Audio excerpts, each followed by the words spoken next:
Good morning, everyone. My name's Alex Small. I'm the Digital Platforms and Innovation Lead at Tata Steel UK. We have a fantastic set of presentations and a panel session planned for you now around the topic of digitalisation in steelmaking.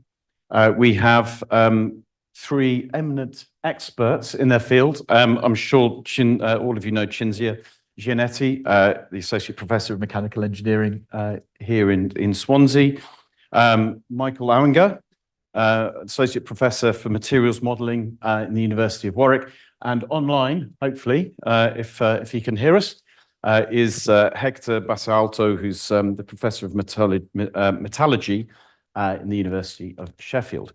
I am not an expert in metallurgy or materials modelling, and therefore I won't give any detailed information in terms of what they're going to talk about. But I think in general, the summation is process and materials modelling with machine learning and applications of AI and computer vision in the steelmaking process. And so I will let them introduce their topics when they come up. I was going to say expertise, but that's a bit wrong. My area of work has been I'm mostly in the construction industry. I'm a former structural engineer. I moved into the steel industry in 2003 and into Tata Steel in 2016 with a focus in digitalisation of construction. So what I'd like to just talk to you about is a project that I've started working with Cam Pleidel-Pierce and Adrian Walters in Swansea University. We have some provisional funding, all about once you've all got your fantastic data that we all need from our companies, how are we going to actually make that information and other information, and as well as that data, available to our customers? And really to get across the point that this isn't something that we, as a company or even as a steel industry, but we as construction product manufacturers as a whole need to tackle collectively. And so when looking at this issue, sorry, clicker isn't working at the moment. Hang on.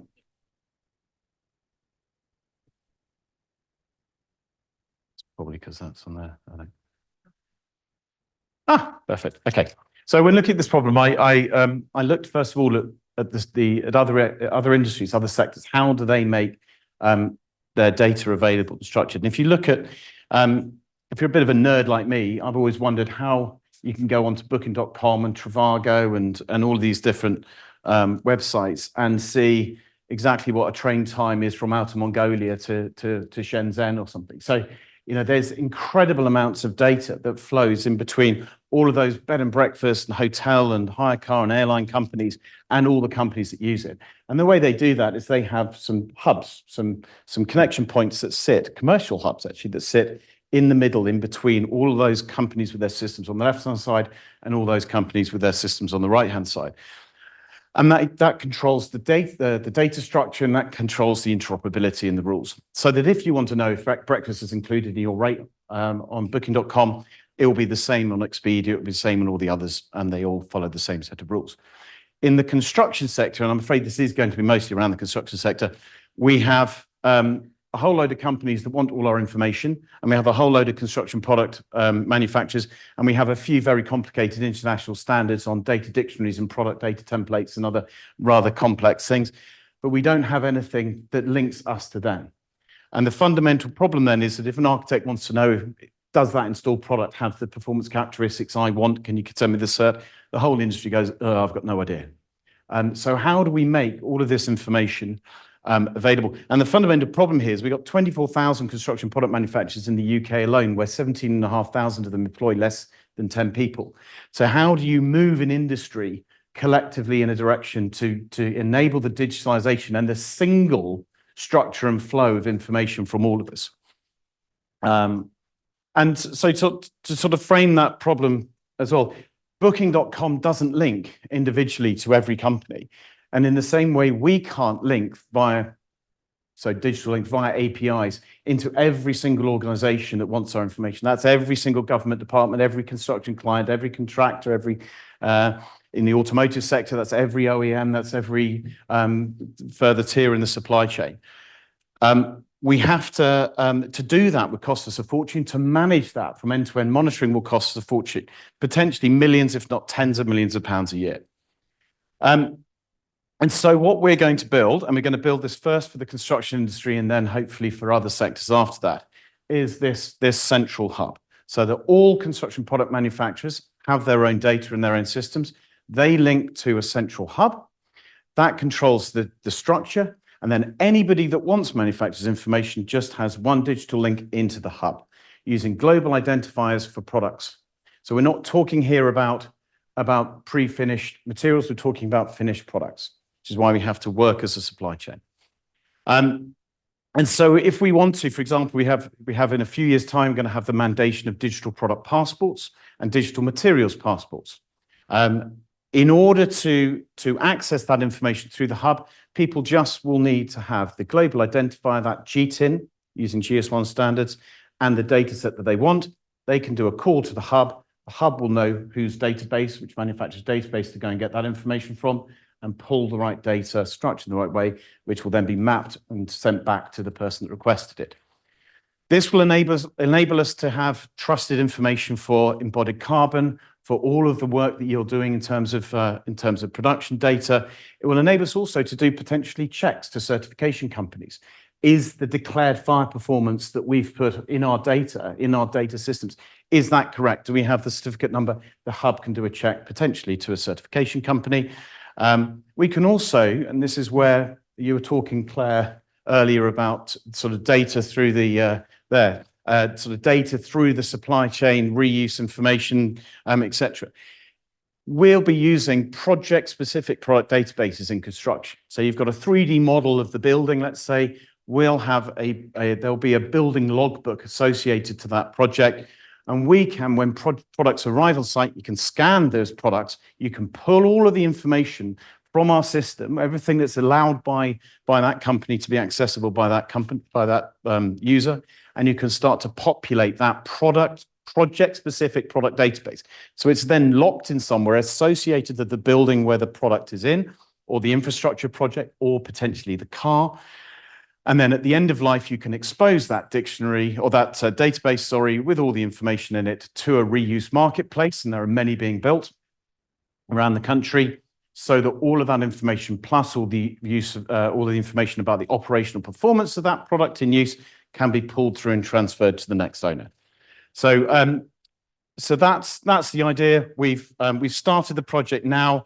We're working with digital leads of the companies there on the right-hand side.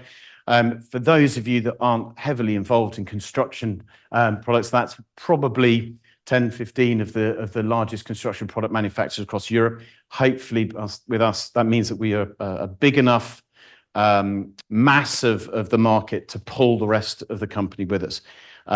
It's going to be run as a non-for-profit. It'll be a one user, one vote. Everybody that links to the hub will own a share of it. And it's a project that hopefully will start with funding from Swansea. And so I just wanted to give you a little bit of a view of how information will flow from here through us and into the market. I think that's all I had to say. Thank you. So I think, Cinzia, you're up first.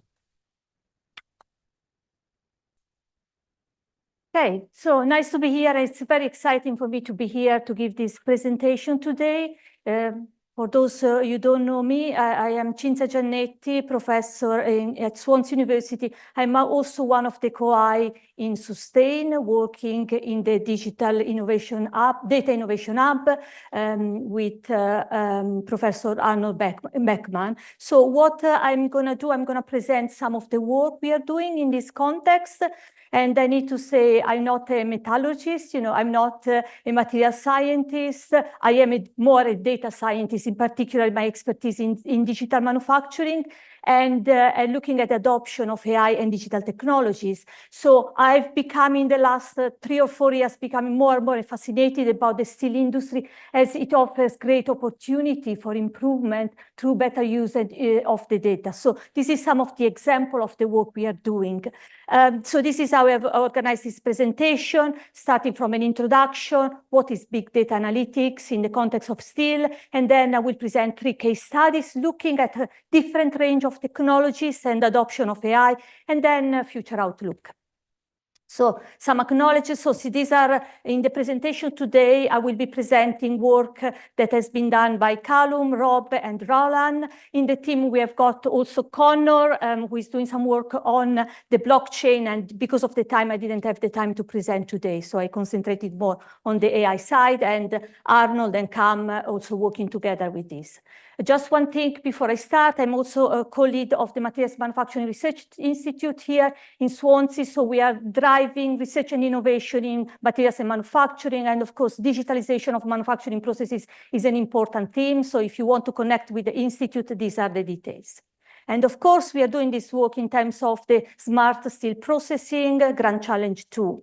And also as part of another project, which is the Materials Made Smart Research Center. This is a research hub in digitalization of manufacturing, which involves several universities and several future manufacturing research hubs. And again, we are looking at improving digitalization of materials, not only to improve process, but to also change the way we value and use materials in the society. Okay, so this is some example of how we can actually use data in the steel sector. So we know that through Industry 4.0, we've got a lot of data available. So these offer new opportunities for real-time adjustment of processes, process improvement, better monitoring. We saw through the sensor technologies. We know with the AI, we can develop predictive model that can help to improve and optimize process. Industry 4.0 is not new. The term was originated in 2011, and the initial drive was in productivity, becoming more competitive, and so on. But lately, there has been a shift where we want to use Industry 4.0 and digitalization for sustainable value creation, which means we want to reduce waste, to improve the quality, increase material efficiencies, operational efficiencies, but also we want to use data in a better way to develop, for instance, servitization, so different business models. Okay. As I said, the use of data in manufacturing is not new. We have been using data for a while, and more for descriptive analytics. But now with the AI, we can then use predictive model to make prediction about the future and use this prediction to have more processes that can adapt real time and that can optimize real time. And doing that is very challenging in any sector, but particularly in the steel sector, because we need to synthesize diverse and conflicting information and data stream from different places, from sensor, from human, and use them to make a conclusion, okay? And you can see from this plot, this diagram here, which if I manage to, okay. So from here, you can see the complexity because we've got different data type, different, frequency of the data, and the data are stored in different systems. So it's really, really complex. And, I think many of the audience can agree with that. So steel organization have a lot of data, but we cannot use them at the best because of these challenges. Okay, so what are the challenges of the data analytics in steel manufacturing? Challenge number 1, data quality. The steel operations are very large and complex, harsh environment, so the quality of the data is not good. We've heard before about the challenges of making the right measurement at the right time and using this one for real-time feedback on the process. Streaming, so which means that the data are continuous in nature, so we need to be able to process continuous data. Sampling is irregular. Okay, so we've got heterogeneity, as I explained before, different data types, different sensor data in text formats, from report, and also the data is often collected from old and legacy systems, which they do not communicate with each other.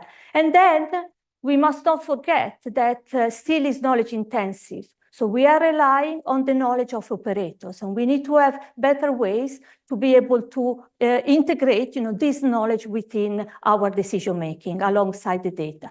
So AI adoption requires deep collaboration between domain experts and data scientists, machine learning and first principles, so our physics-based modeling. So these are the features. This is where our research concentrates. So I'm going to give you some example now. Again, I've added a little bit, so I hope I'm not going to be running out of time. You tell me when I need to stop, and yes, okay. Yeah. So first of all, computer vision. I think some of you have seen that already. I mean, computer vision, it's an amazing field, a subfield of AI, and it enables computers and machines to make sense of visual data and extract valuable information. So it originated in the 50s, but there has been a rapid development of this model, and now they are actually exceeding human capabilities. So these computer vision systems are quite mature. So our question is that, can we use that? Can we use just a simple camera and the vision system to monitor a process in the similar way that human could do? But this, is done faster, or it is done in a way that, is more automated and more precise. So the first example is this one, where we are looking at the monitoring the ladle equipment through a camera. We are able to track the movement and relate the rotation, putting item rotation to the flame severity. So this could help to improve the process through automated monitoring and then adjusting the process. So again, we can obtain information from the process from a computer system by using this. And the good thing about this deployment is that it's cheap to deploy, just use a normal camera. Similar thing here, we have applied computer vision to real-time monitoring of molten zinc splatter. And again, you can see how we can measure the splatter through, getting feedback from the system. And this occurs when basically the steel strip is immersed in the zinc and the hair knives take off the splatter. So we have this take off the excess of zinc. So we've got this splatter that can cause a problem to the machine. So we are able to then understand what is the splatter amount at the width, and then develop a system that tells us the splatter severity. So we can then adjust the process. And this is typically done manually, but we can do it in a more reliable way using computer vision. Okay, again, amazing application, and there is much more than that. So I want to move quickly towards another example where I think we talked about the models, how the models can address in gaps in the data. So our question is, can we use data to build data-driven model that can offer insights on the process operation? This was presented by Rob in his poster. Rob is there. And basically, we are concentrating on the hot strip rolling mill. This is an amazing process, large scale. We need to achieve tight tolerances, very highly instrumented machine, huge challenges in terms of the monitoring and the sensor. And we know that the quality of the product is really important. We know that coiling temperature is one of the top 5 reasons for coil rejection. So our aim is to develop a digital twin approach to improve process monitoring, optimization, and control. So you can see, Rob's project is much more than that. And it's quite complex. I'm just explaining one side. Okay. So in this example here, we are using data, okay, that we acquire from the hot strip mill to predict the coiling temperature. Okay, so this is our problem. The coiling temperature as a variable is highlighted in red here. Okay, so basically, we have a family of similar grades, and Rob has developed several machine learning models. So we are looking at the performance of different models here to predict the coiling temperature. By doing this, we achieved the performance, R square of, best was 0.7, which was not good enough.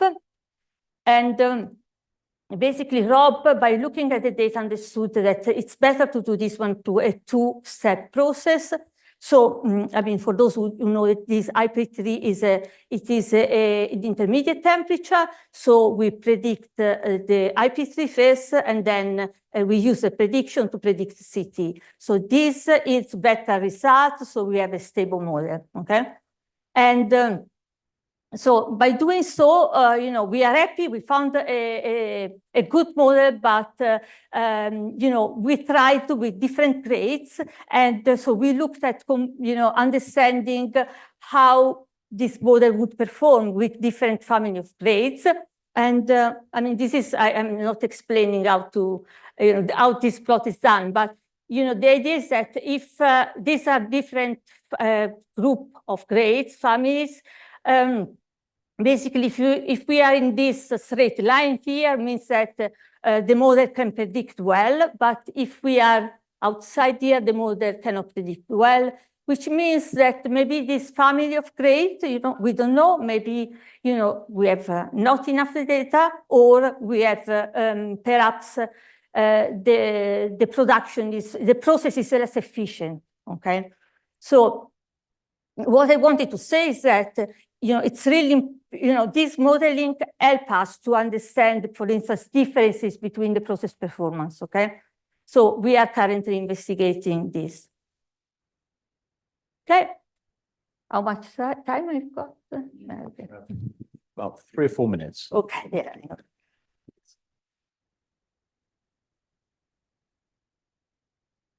Okay, so I'll try to, I know that I try to put a lot, and so final one. So we have looked at more the traditional machine learning to, you know, do this type of prediction. Now, the final slide, couple of slides, so we are looking at, you know, using the latest development of AI, you know, large language model to better query the data.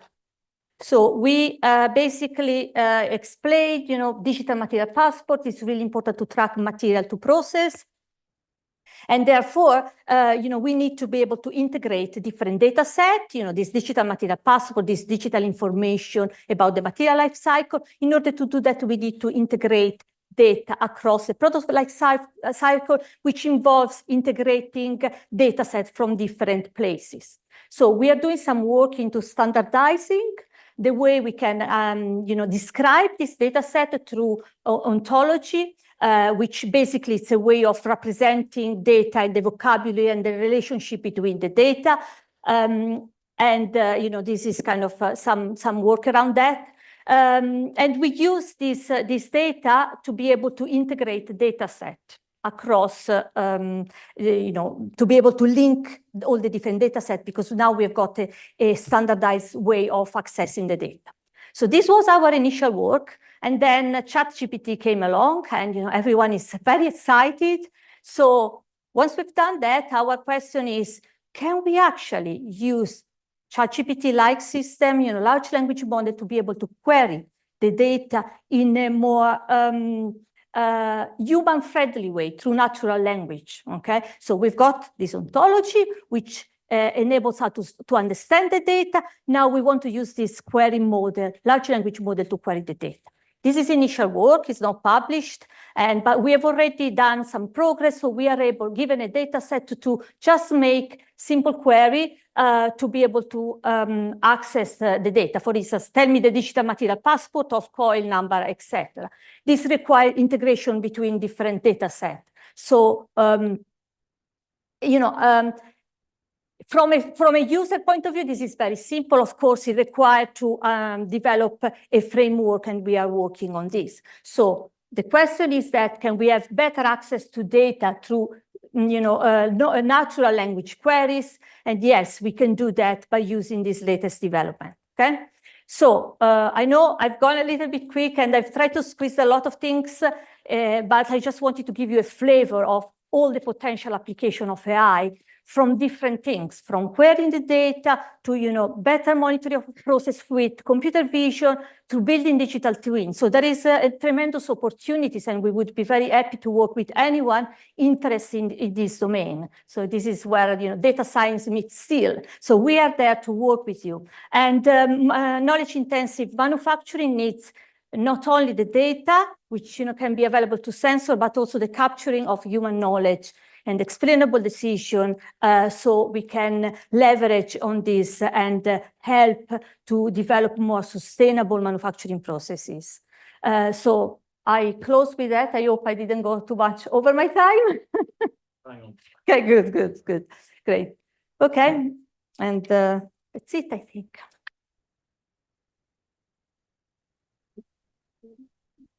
Yeah, perfect. Thank you. Okay, good morning, everyone, or probably how it's more locally said, bore da. I'm not quite sure if my Welsh is okay, but I see a few people smiling. So probably I'm either doing very bad or not too bad. My talk, I was not quite sure actually on how technical I should pitch this talk, so please forgive me if it's a bit more of a high level kind of approach and not a very technical one. But it is about work that has been carried out as part of the SUSTAIN project, as well as all other related work that are being carried out in my mini modeling group at the University of Warwick. I'll skip this, you know how I look like, just to say, actually, my first experience in the UK, my first contact to the English language was actually in Glasgow. So you can imagine the kind of excitement I had at that time. And for almost 10 years, I'm now working at WMG in the University of Warwick on materials modeling, mostly focusing on thermodynamics. So basically generating thermodynamic data on the very low TRL length scale, also how these interact with diffusion. So for instance, how nitrogen diffuses in the presence of vacancy and how it does change the thermodynamic solubility, bridging the gap between, say, DFT studies and also thermodynamic phase diagrams. Most of it actually goes into the area of corrosion prediction, mainly in the area of high temperature oxidation of steels, but also electrochemical corrosion. So in short, actually everybody's favorite, chemistry and mathematics combined, that turned out to be my niche. And I'm actually quite happy to be here at Swansea at this very excellent conference in a really beautiful place. And I also learned that Swansea is also home to quite a few famous people. Catherine Zeta-Jones, I was not quite sure. Didn't know that she was actually from Swansea. What is it about actually? I often get the question, well, but Michael, if you're working in a very low TRL length scale, why is it that you actually went to WMG? Well, luckily, there is an interaction here. There's an overlap between the interests. So I'm the type of modeler that tries to develop models rather than actually applying existing models. So a lot of that is pretty much my kind of playground. Before I move on, I think it's fair to say, I think I've introduced myself. I told you a little bit of what the research is about. And for the ones who are probably not so interested, I gave you a task in Googling the famous locals from Swansea. So I think it can only get better from now on. Thinking about artificial intelligence or AI, there is obviously, because it's a vast field and it's a very quickly growing field, I want to put a few terms in reference to each other because they're often used as synonyms, and it may be helping actually to go a little bit of what this actually means. So rather than thinking of individual expressions like artificial intelligence, machine learning, deep learning, and whatsoever, of thinking it that these are equals like next to each other, rather think of it like a hierarchical structure, with AI actually being the overarching big problem. So if you look at this definition over there, you actually see it's really, really broad. If you go a bit further down that tree, you will actually see that machine learning is a subset of that, that is really focusing on computer programs that automatically improve over time. And deep learning is even more a subset of this. I'm not showing the official definition, it's a bit bulky, but if you want to know more about it, it's actually more like to mimic the kind of decision-making process of the human brain. So that's the classical domain of the neural networks. I'm just quoting here Andy Ning, who was one of the very pioneers in that field. So rather thinking of individual terms, think more in terms of hierarchical structure, machine learning being here, deep learning, and you see all these kind of Adversarial networks, GAN, we heard a bit about that earlier in the days, neural networks, recurring convolutional, and so on and so forth. So think of it more as a subset rather than terms that are independently and equals to each other. Now, how does this relate to the research at Warwick, and particularly to steel industry? Well, if you think about the model, a model always needs inputs. You have a process that you want to that you're interested in. That's actually what you're trying to model. And there are outputs, whatever that may be for the moment. So you either have product qualities, raw product qualities, a lot of knobs and handles to push, twist, and turn. At the end, you have your shiny material, yeah? Shiny steel sheet, corrosion losses, mechanical strength, and so on and so forth. In between, you have either individual process steps, or more ultimately, that's the very, very long-term goal, actually, an entire steel plant. So let's try to put this into relationship. You have some parameters X that are connected by a model M, producing outputs Y. And I'd like to keep this equation and this relationship on the next slide, so you actually have that kind of link between all them. The first example I'd like to show is, I'm afraid, on aluminium. Apologies for that, yeah. But it's a welding application, and the work that Anand did was actually to develop a gradual refinement of process models, starting off with an initial simple thermal model only, in order to confine the process capability space, which is later on refined by adding additional physics-based simulations like CFD equations and so on. Ultimately, what we're interested in is really the kind of parameters that we can use in order to have a process that delivers us a product quality that is within specifications. Yeah, and I'm skipping this here. The next type of work that we're going to look at is actually focusing on outputs.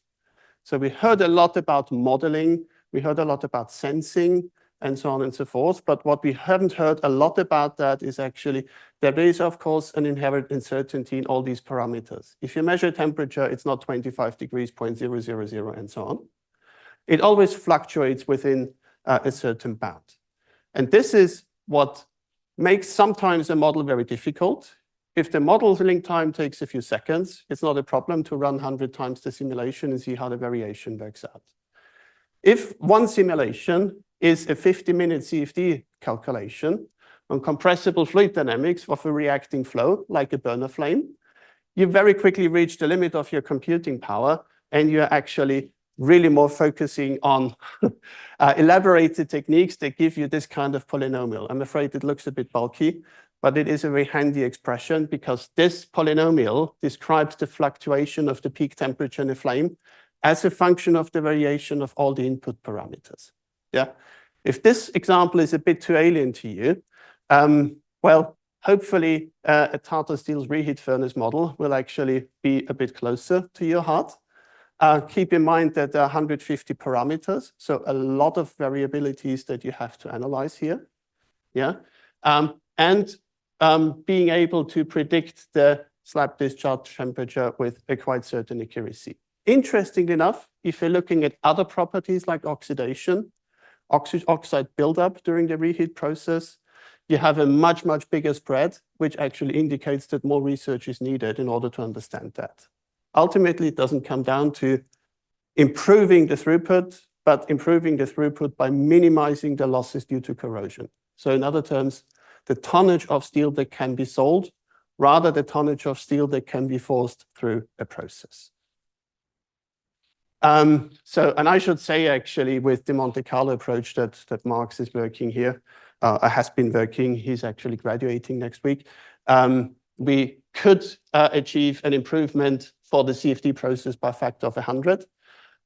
Here, it is a well-behaved model. The improvement was more a factor of 10,000, literally turning months of computing time into days or even hours. Yeah, and I think that's a quite strong improvement, even though it doesn't specifically link to an individual process by itself. It's a tool that can be used for other applications as well.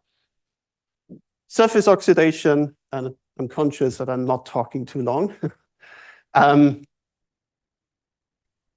There is, in terms of oxidation, hot rolling, quite a problem with the amount of elements that we put in order to adjust the mechanical properties of the material.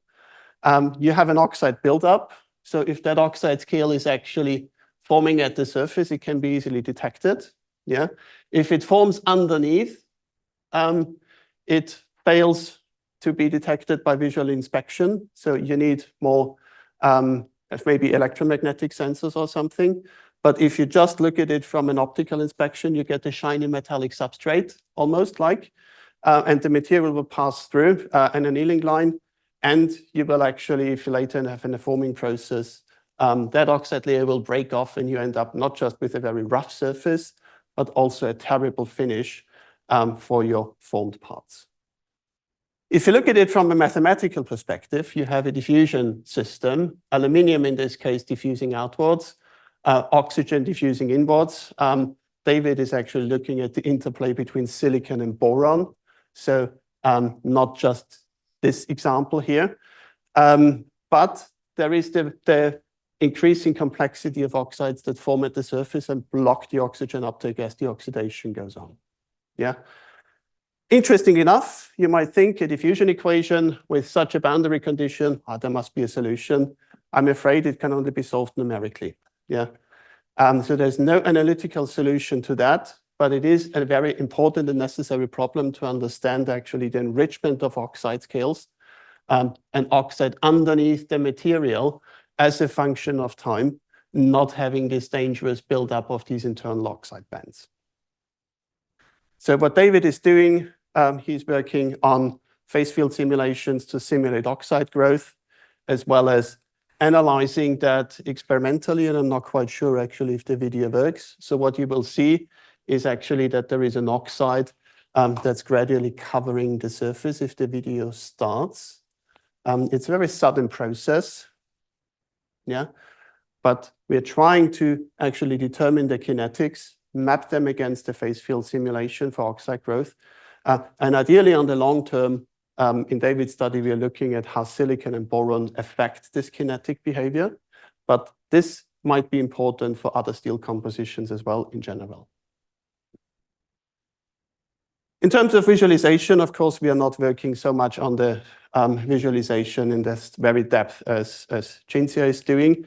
But how do you actually show a set of 5, 6, 7, 8 parameters? Yeah, 2D is quite easy. You can nicely show it here on a 2D plot. 3D might get a bit difficult. 4, 5, 6 parametric dimensions gets a bit difficult for the human brain already. So this is what Nicola is doing, looking at effects that influence the oxide formation on flat steel products, and more specifically, actually the interplay between silicon and manganese. So just showing here the aluminium example, because I think this is a quite nice study from the literature.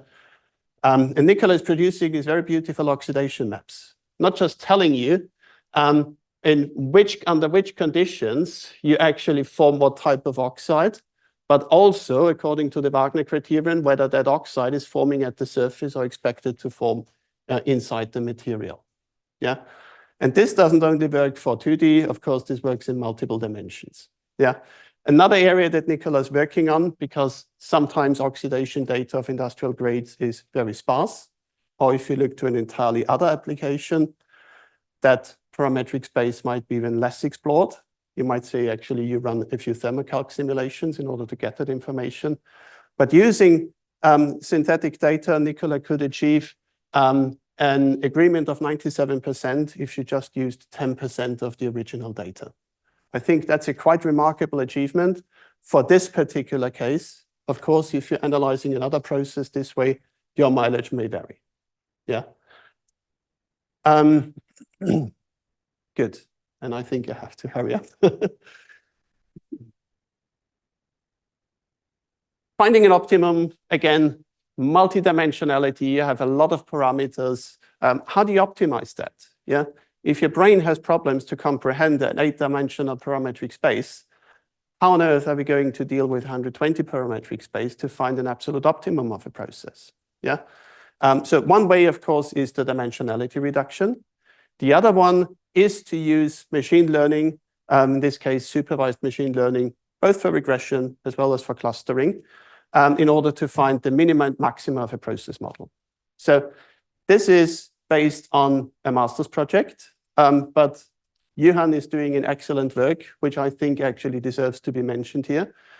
What we did is we're looking literally at elevation maps, yeah?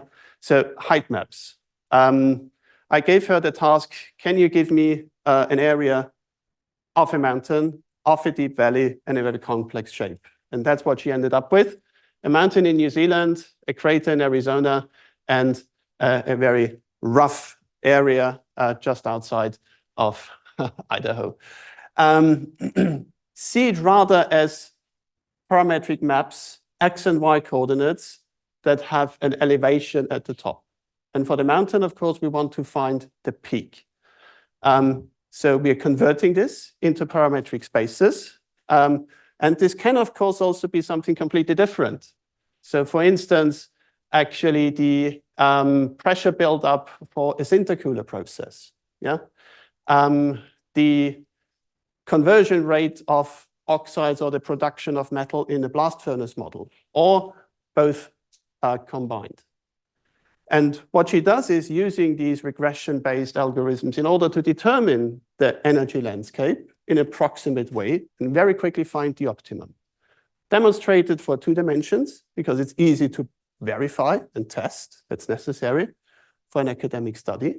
But ideally also applying it for multidimensional spaces, which she currently is doing as far as her laptop allows. I think between 3 and 4 dimensions, there is the limit. But the principle is there. The principle can be applied, and it's actually very powerful. I'm really, really impressed. Good. Okay. Last slide, in which case, finally coming to the main AI bit and the area of sustain. What we are doing is we have a lot of physics-based models. We have a lot of AI routines. Ultimately, we want to combine the two to have the predictability, the accuracy of a physics-based model paired with the speed of a machine learning algorithm. Okay, so, and this is work that's been carried out by Arash and Gia, or has been carried out by Gia and Arash, and is the main output of our sustain work. Of course, this is a template that's being meant for the wider steel industry. And it needs improvement on both sides, the AI side, the physics-based side. But let's please talk about that and find case studies that we can use to improve, yeah, and apply this model. Would be sad, actually, to lose that. So I'm skipping all that, thanking a great bunch of my students that I had the pleasure to supervise, because that's an age gradient. I go on the very left side. Thanks to the funder, and that's it from me. Thank you.